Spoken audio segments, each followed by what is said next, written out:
get ready with me. Let's get started. Hello everyone, কি অবস্থা সবার? তো এখানে তো ইন্ট্রো দিয়ে দিলাম, আর আমার ভয়েস শুনে বুঝতেছেন যে আমার ভয়েস অনেক খারাপ, অনেক কাশি, কজ আমার অনেক ঠান্ডা লাগছে। রিসেন্টলি বৃষ্টিতে ভিজে আমার অবস্থা খুবই খারাপ। তো এটা ছিল যে লাস্ট আমার একটা হলুদের ইনভাইটেশন ছিল। তো হলুদের ইনভাইটেশনে আমার যে লুকটা ছিল, ওই লুকটা যে আমি যখন ক্রিয়েট করছিলাম ভাবলাম যে অনেকদিন get ready with me video করা হয় না, তাই ভাবলাম ওই দিন রেডি হতে হতে ভিডিওটাও করে ফেলি, অ্যান্ড অনেকগুলো ট্রানজেকশনও করেছিলাম। অ্যান্ড মেকআপ করার আগে আমার স্কিন কেয়ার একদমই করা হয় না, তাই ভাবলাম যে একটু স্কিন কেয়ার করে নেই। আমি স্কিন কেয়ার করে মেকআপটা করলে এত স্মুথ হয়। আর সবাই আমার এই নাকের ব্যাপারে জিজ্ঞেস করতেছে যে আমার নাকে কি হয়েছে। তো নাকে হলো আমার ইনফেকশন হয়ে গেছিল, দেন হলো স্কিনে প্রবলেম হয়েছিল, অ্যালার্জি জনিত, আমার কোল্ড অ্যালার্জি আছে, এই জন্য ফার্স্টে ইনফেকশন হয়েছে, তারপরে হলো যে স্কিনের প্রবলেম হয়েছে, এই সব নিয়ে অবস্থা। তো হলুদের জন্য আমি যে ড্রেসটা, এইটা নিয়ে আরেকটা স্টোরি আছে, এই ড্রেস নিয়ে, ওইটা আমি পরে আরেকদিন বলবো। দেন আমি অ্যাজ ইউজুয়াল হেয়ারটা যেভাবে সেট করি, মানে সবসময় তো স্ট্রেইটই থাকে, বাট এবার চিন্তা করলাম যে একটু ডিফারেন্টভাবে হেয়ারটা, মানে আমি কার্ল করব। আমার চুলে হেয়ার কার্ল ভাই কখনো থাকে না, আমি যত হেয়ার কার্ল করি, বাট এমনি রাতের বেলা বেনি করে রেখে দিলে তখন হলো ওই কার্লটা থেকে যায়, তারপরও দুপুর হতে হতে ওই কার্লটাও চলে যায়। আমার চুলে কোনো কার্লই থাকে না, স্ট্রেটই থাকে অলওয়েজ। দেন আমি এখানে হালকা পাতলা রেডি হওয়া শুরু করে দিলাম, মানে হালকা পাতলা না, এটা হেভি হবে, কজ হলুদের প্রোগ্রাম, নাইট প্রোগ্রাম যাতে।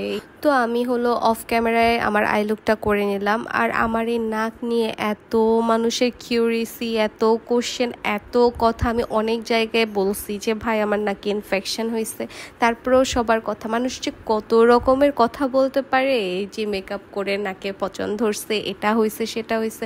কেন ভাই, মানে এরকম করে একটা মানুষকে কেন আপনারা হ্যারেজ করেন? আপনারাই ভিডিও দেখেন, আপনারাই ফলো করেন, আবার আপনারাই জাজ করেন। কেন এত জাজমেন্ট কেন করবেন? যদি আপনাদের পছন্দই না হয় তাহলে ফলো করার কি দরকার? এত তো কথা বলতে বলতে আমি আমার বেস কমপ্লিট করে ফেলছি। অ্যান্ড আমার একটা বাজে অভ্যাস আছে, আমি একটা মেকআপ করে দ্বিতীয়বার কি করব এটা ভুলে যাই। এখানে চিন্তা করতেছিলাম কি করব, অ্যান্ড তারপরে মনে পড়লো যে না, আমার পাউডার ব্লাশ দেওয়া বাকি।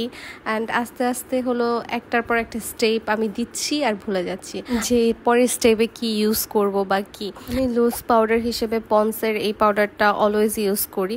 অ্যান্ড না, ড্রেস পরে চলে আসছি। এই ড্রেস নিয়ে যে ভাই কত প্রবলেম হয়েছিল, এই ড্রেসের কত বড় একটা স্টোরি আছে, যাই হোক না বলি। অ্যান্ড আমার ফুল মেকআপ ডান, নাও লিপস্টিকের পার্ট। আর এই লিপস্টিক নিয়ে অনেকেই কোশ্চেন করো, অনেক আপুরা কমেন্ট করো, ইনবক্স করো যে আপু লিপস্টিক শেড বলো, কি লিপস্টিক দিছো, কোনটা দিছো। You will never guess it যে কত পদের শেড একসাথে ইউজ করি। এতগুলো একসাথে ইউজ করলে কেমনে বলবো যে শেড কোনটা? এখন এখানে অরিও চলে আসছে, ওর ঠান্ডা লাগছিল, তার জন্য ওর নাকটা মুছে দিচ্ছিলাম। অ্যান্ড ওই দিনের ওভারঅল মেকআপটা খুব মানে স্মুথ হয়েছে, ভালো হয়েছে কিনা জানি না, বাট আমার কাছে ভাল লাগছে। তো আমি আমার মতো মানে রেডি হচ্ছিলাম, বাট আমার বিড়ালগুলা এত বজ্জাতের বজ্জাত, ভাই কেউ বিড়াল নিলে আমাকে একটু জানায়েন তো। আমার দুইটা টুইন আছে, এই যে এইটা আর ওর মতো আরেকটা আছে, দুইটা টুইন আছে, আমি দিয়ে দিব, অনেক বেশি জ্বালায়। দেন সব পানি টানি সব ফালাই দিছে, এগুলো সব কিছু ক্লিন করছি, তারপরে আবার ক্যামেরা অন করলাম।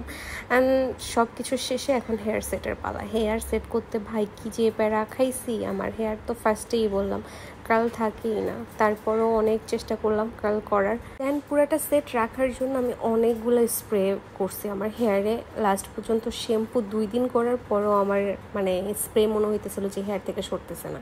নাও ইয়াররিং পরে নিলাম, অ্যান্ড দেন টিপ পরবো। স্টোনের টিপটা আমার ইদানিং খুব ভালো লাগতেছে, জানি না কেন। আমার নাক হলো যে এই ইনফেকশন হওয়ার কারণে আমি চিন্তা করছি যে আমার নাকের যে ফুটো আছে এটা আমি অফ করে ফেলবো। 1-1.5 বছর পর যখন মনে হবে যে না, নাক ঠিক আছে অ্যান্ড ভালো একটা জায়গা থেকে, দেন আমি হলো নাকটা আবার পিন করে নিব। লাস্ট আমি বাড়িটায় সব কিছু বলে দিচ্ছিলাম, ভুলেই গেছিলাম টারফিউম এগুলো দিতে হবে। দেন এটার সাথে এই ব্যাগটা নিয়েছিলাম, আমার ব্যাগটা অনেক ফেভারিট ছিল। দেন গাড়িতে উঠে আমি হলো চুড়ি পরে নিলাম। ওইখানে যেয়ে দেখি খুব খানাপিনা চলতেছে, সবাই মানে খাবারের কাছ থেকে সরতেছেই না। দেন আমিও যে একটু ফুচকা খেলাম। মেয়েরা ফুচকা লাভার হবেই, এটা স্বাভাবিক। And there girls, we are rock. আমরা যে চিল্লানিটা দিছি, মানে বউকে দেখে জামাইকে দেখে কেউ এতটা চিল্লাই নাই। দেন এখানে ডিজে পার্টি, ডিজে শেষ করে এখানে বউয়ের ডালা, জামাইয়ের ডালা ছিল। দেন শুরু হলো যে ডিজে ডান্স। ভাই ডিজেটা খুব খারাপ ছিল, যেটা সত্যি কথা, ম্যাশ আপ গানগুলো ছেড়ে দিতেছিল। ওই যে ওই কোনায় বউ অ্যান্ড আমরা সবাই নাচায় খুবই ব্যস্ত ছিলাম। নাচটা শেষ করে দেন যে যার মতো বাসায় চলছে। বাসায় আস্তে আস্তে অলমোস্ট 1-1:30টার মতো বেজে গেছে। অ্যান্ড এই নাচানাচি করতে করতে ভাই শরীরের এমন অবস্থা ছিল, আমি 2-3 দিন যাবত আমি সিক ছিলাম। And then that's it for today. Enjoy, সবাই ভালো থাকো, সবাই সুস্থ থাকো অ্যান্ড দোয়া করো আমার জন্য। আমারও অনেক জ্বর, ঠান্ডা লাগছে। কি নাচাটা নাচতেছি ভাই, যেমন নাচছি তেমন শরীর ব্যথাও করছে, হাই হিল পরে একেবারে অবস্থা খারাপ। And thanks for watching. কেমন লাগছে ভিডিওটা জানাও। আমি ঠিকমতো এই ভয়েসটা দিছি আমি 3-4 দিন মিলে, তারপর আমি এই ভয়েসটা দিছি। যারা যারা আমার ব্লগ রেগুলার চাচ্ছ তাদেরকে বলি ভাই আমি অনেক অলস, আমার ব্লগ করলে আমি এডিট করতে মন চায় না, এডিট করলে আমার ব্লগ আপলোড দিতে মন চায় না, আমি হলাম এরকম অলস। এই জন্য আমার প্রত্যেকটা অ্যাকাউন্টের রিচ কমে গেছে। And that's it for today. Thanks for watching. আল্লাহ হাফেজ।